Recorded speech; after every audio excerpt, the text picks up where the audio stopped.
All right, welcome to this Black Talk Radio News Commentary. My name is Scotty Reed, and as I like to say, I'm broadcasting from behind enemy lines. I want to talk about Brittney Griner and her release from the Russian judicial system, the Russian penal colony.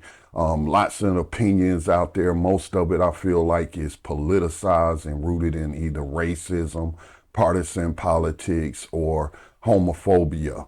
I just don't see how anybody could be opposed to somebody getting out of jail or prison, especially for something that, while she has always admitted, and I like that about Brittney Griner, she took accountability for her possession of an illegal substance that's not only illegal in Russia, but illegal in the United States, different parts of the United States as well. And so she took accountability for that, and she ended up getting 9 years. And so anybody opposed thinks that that's a just sentence for this small amount of substance. It wasn't like she was a trafficker or anything like that. But again, she took accountability. She's a celebrity. She ticks a lot of boxes. And so even if politically motivated, I don't see how anybody can hate on Joe Biden for securing her release. You know, people have talked about this other guy who was in the military and possibly a spy. I'm not saying he was, but he possibly was a spy. And he's, had all these different citizenships in different countries, at least 4 different countries. And so he was convicted of spying in Russia. It's plenty of people in U.S. jails accused of spying or convicted of spying. But people try to make it an issue, and that was a white male. He is a white male, I should say. But like his family said, or his brother said, and I agree with, he's not mad at President Biden for making a deal that could be made instead of waiting to make what seems like an impossible deal. If you can get somebody out, go on and get them out. If you can't get them both out, ain't no sense of leaving both of them over there. Get who you can get. And so I appreciate that from that man's family and keeping it real like that. So, but again, most of the stuff in opposition to her being released, it's politicized for so many different reasons, but welcome home, Brittney. And I hope you never have to go experience something like that again. Here in the United States, I've been a part of the new abolitionist movement, recognizing sometime in, I think it was 2012, 2013, after reading the 13th Amendment, and finding out that the United States never actually abolished slavery. But Brittney has made her first statement since being released, and let's take a look at what she had to say on Instagram, or part of what she had to say. She had a lot of people to thank, and for her release, all her supporters, and she named a whole lot of names. But I want to focus in on one part of her statement. So part of what Brittney had to say was, President Biden, you brought me home, and I know you are committed to bringing Paul Whelan and all Americans home too. I will use my platform to do whatever I can to help you. I also encourage everyone that played a part in bringing me home to continue their efforts to bring all Americans home. Every family deserves to be whole. Now, I can't disagree with any sentiments that she expressed, but I also wonder if there's some survivor's guilt here.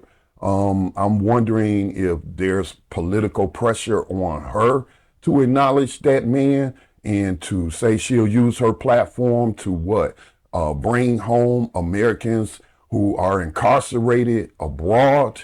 So I would just like to put my spin on it again as a new abolitionist. That's all well and fine, Brittney. But you come from a community, you are a black woman. You come from a community that has been historically oppressed, historically enslaved in this country. And there are a lot of families, regardless of skin color. The United States has the largest prison population in the world, and it is fully integrated. It is. Some are more incarcerated than others, particularly black men and black women increasingly. But we think there are a lot of victims of modern day slavery and families that deserve to be made whole right here in the United States. Again, you were incarcerated in Russia on a draconian drug law, a drug law that the United States government, particularly through the Drug Enforcement Agency, who had an office in Moscow. I've mentioned this before in my postings about Brittney Griner when she first got arrested and incarcerated. But the DEA has an office in Moscow, and on the website, their mission is to train Russian law enforcement on the ways of the drug war, their techniques of profiling people or using technology to detect these substances, including cannabis. Federally, it's still illegal to possess cannabis here. So why not also use, in addition to, again, I'm not going to disagree with anything you said. There are Americans wrongfully, I should say U.S. citizens, but wrongfully incarcerated overseas. That's true. Okay. And we're not hearing about a lot of their stories, but we have millions of families right now here in the United States that's affected by that, in state prisons, in federal prisons, in local jails and stuff. And you could use your platform and your now connection with Joe Biden to ask him to decriminalize cannabis at the federal level. Force the person who leads his DEA to remove cannabis from the scheduled list of drugs. Tell the Biden administration and Congress to stop prosecuting this drug war, which is claiming millions of lives around the world because of prohibition. Okay? But again, we'd love to have you come aboard as a new abolitionist and to reduce the outrageous prison population here in the United States, especially for similar stuff that you were arrested for, convicted for.